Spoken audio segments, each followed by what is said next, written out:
Est-ce qu'on peut rire de tout? Je sais que c'est une question qu'on pose assez souvent, qui devient presque banale, mais est-ce qu'on peut vraiment rire de tout? Bah oui, bien sûr. Ouais. Oui, évidemment. Moi, je m'en suis jamais privé. Puisque on sait que je le fais sans méchanceté aucune, sans racisme, sans... non, oui, bien sûr, on peut rire de tout. Je ne vais pas vous faire la liste de tous les sketchs que j'ai faits et de tous les thèmes que j'ai utilisés, mais ils sont nombreux, oui, oui, bien sûr. Ouais. Vous aviez vu, Elie Moon, la chronique de Nicolas Bedos sur Dieudonné? Oui, oui, bien sûr. Ouais. Ouais. Comment vous l'avez perçu? Parce que forcément, c'est un personnage que vous connaissez mieux que personne. Évidemment intelligent, profond, violent. Et je trouve que tu as pris des risques, sachant que le public de Dieudonné, ils sont très... Enfin, Dieudo a jamais dit à son public attaquez celui-là, tombez-lui dessus. Il vaut mieux pas qu'il le fasse parce que ça peut faire mal. Enfin, parce qu'il il a vraiment des... Bah là, il l'avait fait en plus. C'est pas des fans, c'est presque des partisans. Donc...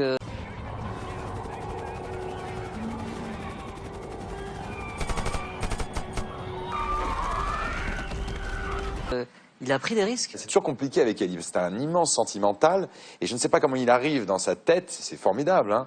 Il arrive à dissocier le Dieudonné militant, nauséabond,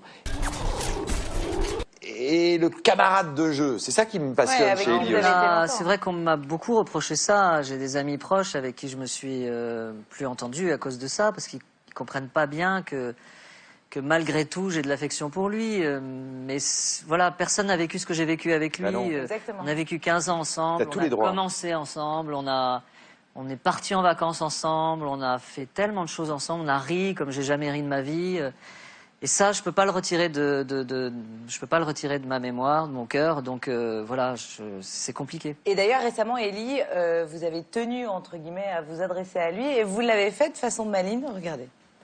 Dieudo, tu sais que tu me fous dans la merde.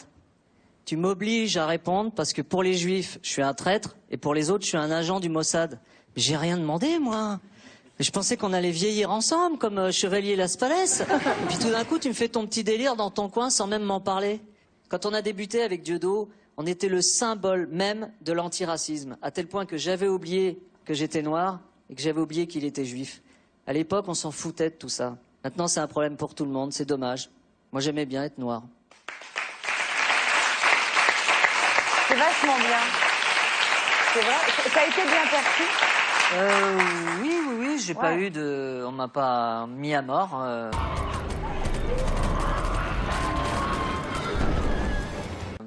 C'est pas vraiment un sketch, c'est plutôt une lettre parlée d'un ami qui a été trahi, quoi, voilà. Donc oui, même Dieudo, on s'est eu après au téléphone et puis il n'y a rien de... Enfin, voilà, j'ai dit ce que je pensais. Je suis né ici, sur ce bord de Méditerranée, dans ce paradis ensoleillé. Palestine, Palestine. C'est ici que mon père, que mon grand-père et tous ceux d'avant sont enterrés, dans la chair de ta terre Palestine. C'est dans la maison en ruine, là-bas, au milieu du champ d'olivier, c'est là que nous avons chanté, ri, dansé, vibré même, comme les cordes de cette guitare manouche.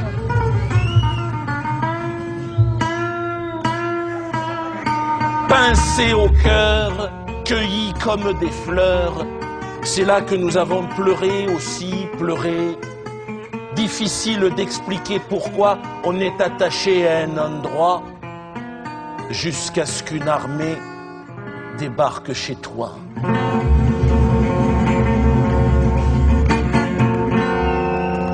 Au début, ils ont tiré en l'air. Ça faisait du bruit, c'était gentil. Et puis après, ils ont tué mon père. Et puis mon oncle, et puis mon frère, ont fait brûler la maison, détruit jardins et plantations pour y installer leurs colons.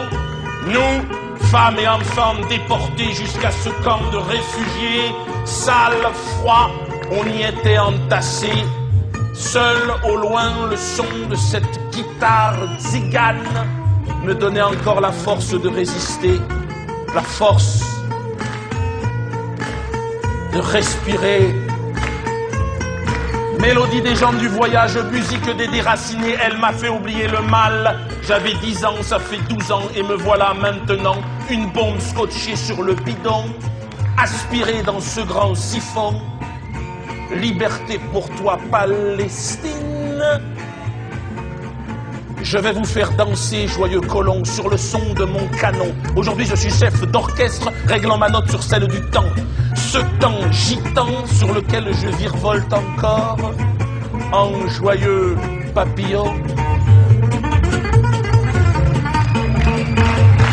J'arrive, frissonnant destin, tel un coup de cymbale, ponctuant les violons Yéma.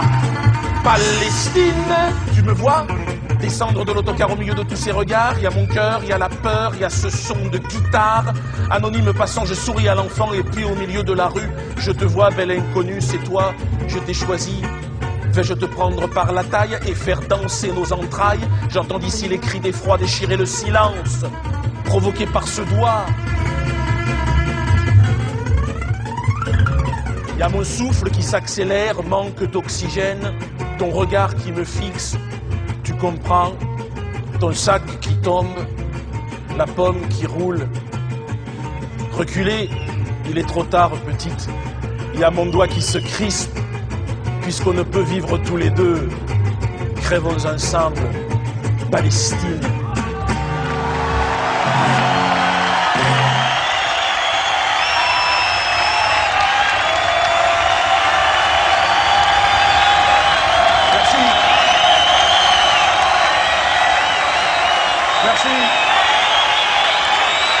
Merci.